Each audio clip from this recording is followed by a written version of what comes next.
Camper van conversions are something more and more retirees are pouring their savings into. But what is really underneath that fresh coat of paint and those cedar-lined walls? Tonight, the results of an investigation into popular van models with recalls, lawsuits, and abandoned support networks that the sellers never mention. You walk the RV lot, you scroll the listings, and every van looks like freedom on four wheels. The high roof, the solar panel, the little kitchen. What you cannot see from the driver's seat is the federal recall notice telling owners to park that exact model outside, away from their homes, because it might catch fire while it sits in the driveway. In October of 2025, regulators and the manufacturer recalled almost 300,000 units of one of the most popular conversion vans in America over exactly that risk. Another brand paid one of the largest diesel emission settlements in American history. A third quietly abandoned the market entirely and left its owners hunting for parts. 5 van models to avoid, 3 that are actually safe to live in. And number 1 on the avoid list is the one nobody sees coming. Avoid number 5, the Nissan NV 200, the small, sensible one. The van that has been sitting in the budget listings for years, making careful shoppers feel like they were choosing the smart, modest option. Nissan built the NV 200 as the practical city van. Compact, fuel efficient, cheap to buy, easy to park. For a retiree easing into van life, it looked like the responsible first step. Not too big, not too expensive, nothing flashy. It felt prudent. It felt like the choice a careful person makes. Here is what is inside the prudent choice. The NV200 runs a continuously variable transmission, the CVT, the same category of transmission that built Nissan one of the worst transmission reputations in the modern car industry. Nissan CVTs across the lineup generated years of owner complaints, extended warranty programs, and class action settlements over shuttering, overheating, and outright failure. And a CVT is not a transmission your local shop rebuilds on a bench. When it goes, the common answer is full replacement, and on a van worth $8,000 or $9,000, that repair bill can approach half the value of the vehicle. Then in 2021, Nissan discontinued the NV200 in America entirely and walked away from the segment. Looks like the sensible, low-risk starter van for the cautious downsizer. Reads like a discontinued model with a fragile transmission design and a shrinking support network behind it. And there is one more problem the listings never mention. The NV200 is small enough that most adults cannot stand up or stretch out inside without contortion, which sounds like a comfort issue until you are 62 years old and living in it through a Michigan winter. For the careful shopper who chose the NV200 because modest felt safe, this is what you actually bought. A discontinued van, a transmission with a documented reputation, and a living space the size of a walk-in closet. If you already own one, the highway-driven examples with complete fluid service records fare meaningfully better than the city-abused ones, so a documented maintenance history is the single most important page in the folder. The NV200 at least never pretended to be anything grand. The next van is the one the entire conversion industry pushed as the budget-friendly favorite, and it is currently under a federal advisory telling owners not to park it inside their own garage. Avoid number 4, the Ram ProMaster, the most affordable full-size, high-roof van on the used market, the one the conversion companies love because the walls are nearly vertical and the floor sits low, which makes it the easiest and cheapest van in America to build out, the one people grab because a comparable Sprinter costs $15,000 more, and nobody ever told them to look closer. In October of 2025, Stellantis recalled 291,664 Ram ProMaster vans,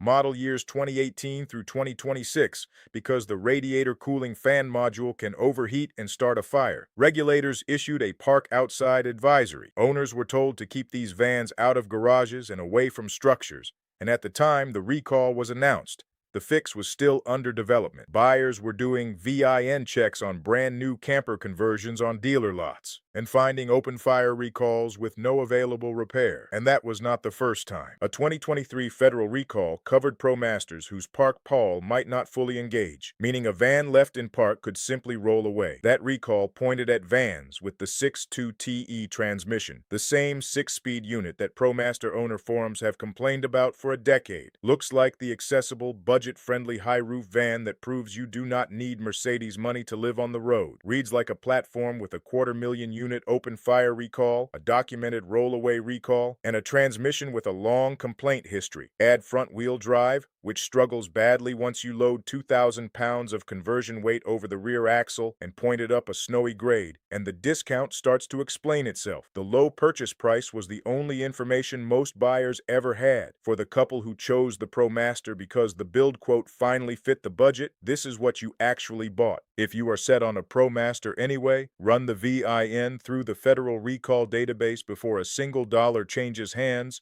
and confirm in writing that every open recall has an available completed fix. Pause right here and tell me in the comments which of these vans is sitting in your driveway or on your short list right now. Last video, the comment section caught two things. The research missed, so I read every one of them. The ProMaster sold you a discount with a fire advisory attached. The next van sold 3 generations of Americans a feeling, and the feeling is now 40 to 60 years old and stranded on the shoulder. Avoid number 3. The classic Volkswagen bus and its successor, the Vanagon. The van that invented van life. The one in every retirement daydream, every road trip movie, every faded photograph from 1974. The one that gets passed down, restored, and posted online with the caption about finally doing the thing you always talked about. Volkswagen built the bus starting in 1950 and the Vanagon through 1991, and for decades these vans were the symbol of freedom on a budget. That is exactly the problem. The newest Vanagon on American roads is now a 35-year-old vehicle, and the classic buses are pushing 60. The air-cooled engines in the older ones were underpowered when they were new, and today they demand constant, specialized attention from a shrinking pool of mechanics who still know how to work on them. Parts increasingly come from specialty suppliers at collector prices. Owners of these vans do not ask each other whether it has broken down, they ask where. And there is a harder truth that the nostalgia never mentions.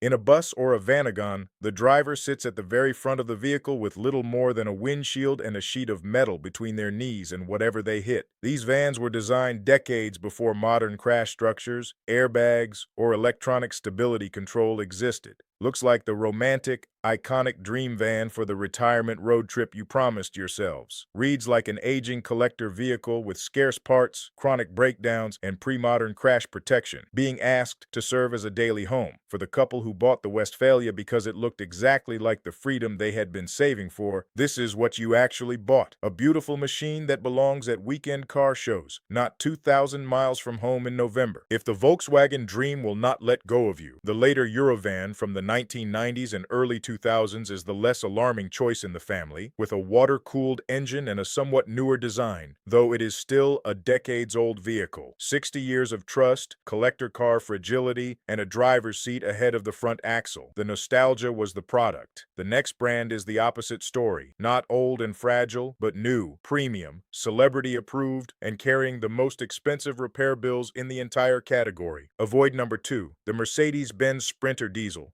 The king of van life, the one in every influencer video and every glossy conversion company brochure, the 3-pointed star on the grille that made a cargo van feel like an investment in yourself. Mercedes built the Sprinter into the prestige platform of the conversion world, and the badge did exactly what badges do. If the luxury brand builds it, it must be engineered to a higher standard. Here is what the badge did not mention. In 2020, Daimler agreed to pay roughly $1.5 billion in a settlement with American authorities over excess diesel emissions, covering about 250,000 of its diesel vehicles in the United States, including Sprinter vans. The emissions hardware bolted onto these engines is exactly where Sprinter ownership gets expensive. The diesel exhaust fluid system, the DEF system, monitors itself, and when a sensor or heater in that system fails, the van can enter a countdown mode that limits engine starts until a dealer repairs it. Owners have found themselves watching the dash announce a shrinking number of remaining starts while sitting hundreds of miles from the nearest Mercedes commercial dealer. Independent shops often cannot or will not touch it. The parts are premium priced, the labor is premium priced, and the dealer network in rural America is thin exactly where van travelers actually go. Looks like the premium, professionally engineered platform that says you did this right. Reads like the brand behind a billion-dollar emissions settlement, with an exhaust system that can strand you by design and a repair network priced like the badge on the hood. Here is the honest summary of the Sprinter. It is a genuinely capable van attached to a genuinely punishing ownership model. For the couple who stretched the budget to buy the badge because premium felt like protection, this is what you actually bought. If your heart is set on a Sprinter, the newer gasoline engine version removes the diesel emission system from the equation entirely, and that is the least alarming door into the brand. And before we get to number one practical note, because the Sprinter's failure mode is the reason for it.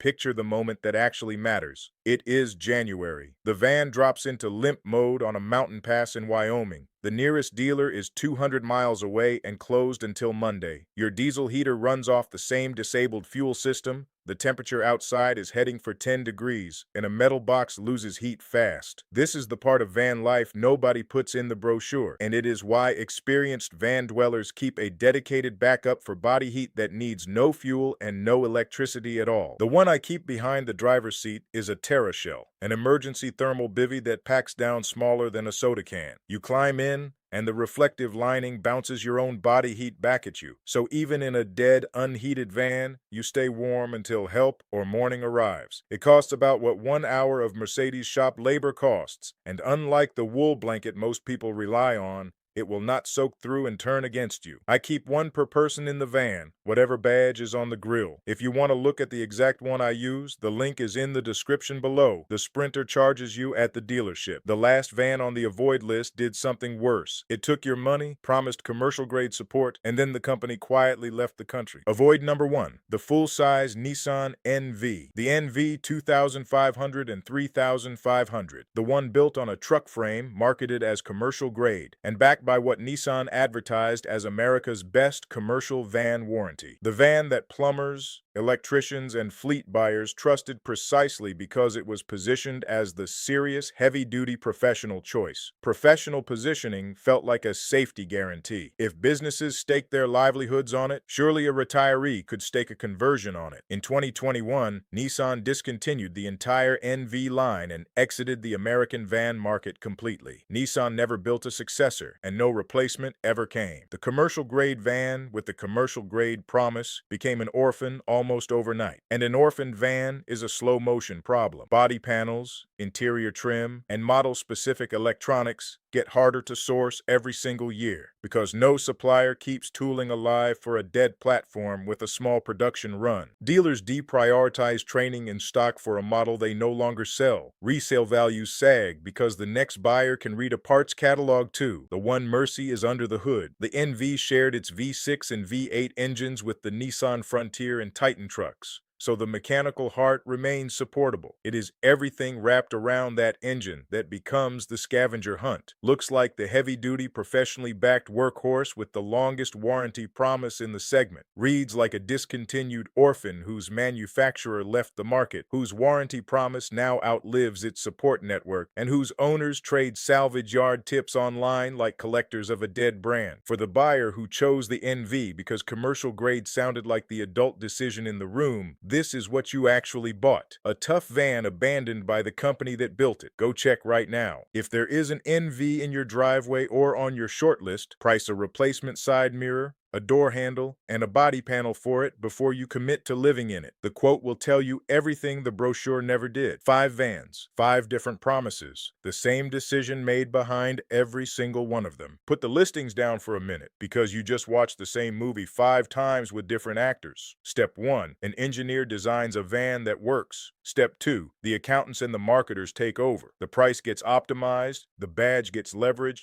the nostalgia gets packaged. Step 3, the claims stay on the brochure. Budget friendly, commercial grade, premium engineering. Step 4, the recalls accumulate, the settlements get paid, the model gets discontinued, and the owner is left holding a rolling liability with a bed built inside it. 5 stories, 1 business model wearing 5 different grills. If you are new here, this is what this channel does. We read the recall databases, the settlement filings, and the owner forums so you do not have to. Hit subscribe because the motorhome version of this investigation is next, and what we found in the slide-out floor plans is worse. 3 vans refuse that business model. Here is what refusing it actually looks like. Number 3, the Ford E-Series, the E250 and E350, the church van, the airport shuttle. The van your utility company ran for 20 years, which is exactly the point. By the time the standard van version ended production in 2014, the E-Series had become one of the most understood vehicles in America. Every mechanic in every small town has been inside one. Parts are cheap and stocked at ordinary parts stores, and the V8 drivetrains are famously tolerant of neglect. 300,000-mile examples are ordinary,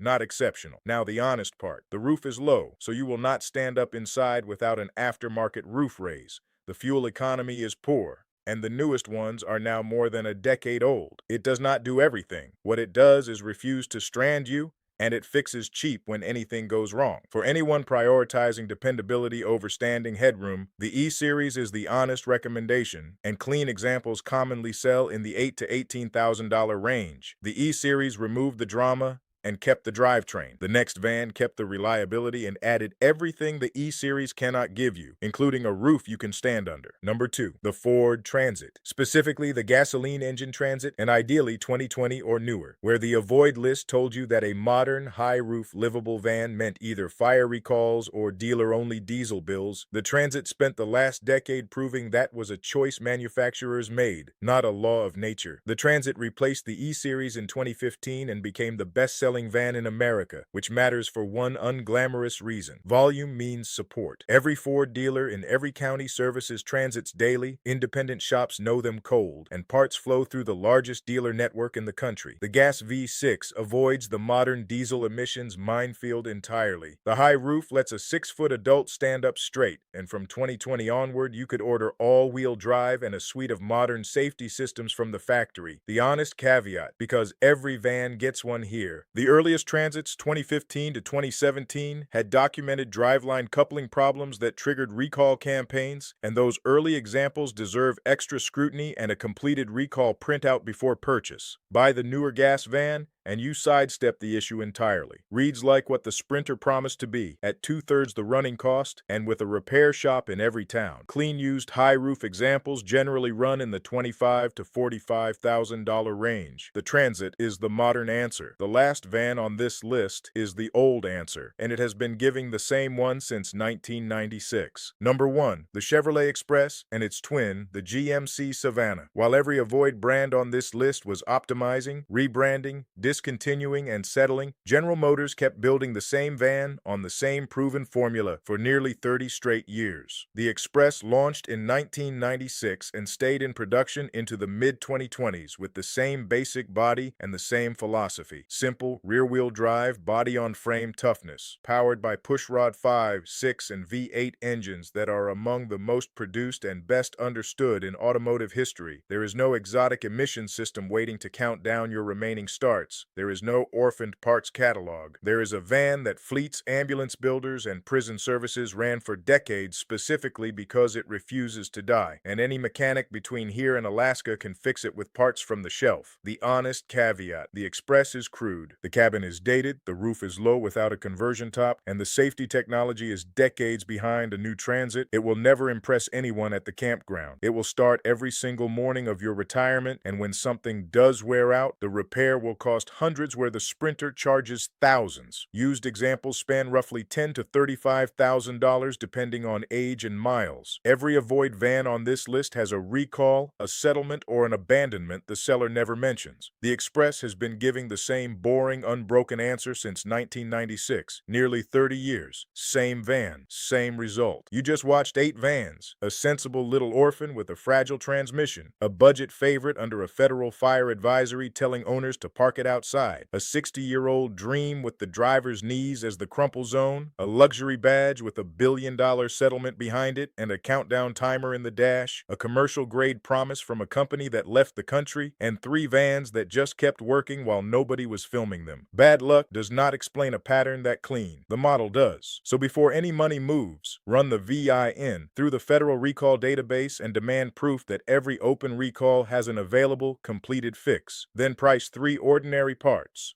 a mirror, a door handle, A body panel, because that phone call reveals an orphan faster than any review ever will. Tell me in the comments whether anything on this list surprised you, and if someone you know is about to sign for a ProMaster conversion without running that VIN, send them this video before they do. The emergency bivy from the Sprinter section is linked in the description too, whatever van you end up choosing, because the cheapest insurance in van life weighs 4 ounces. Nobody hid any of this from you. It is all sitting in a free, searchable federal database, and it was there the whole time the brochure did the talking. You were just never supposed to look before you fell in love with the paint. Trust the database, not the paint. Run those VINs.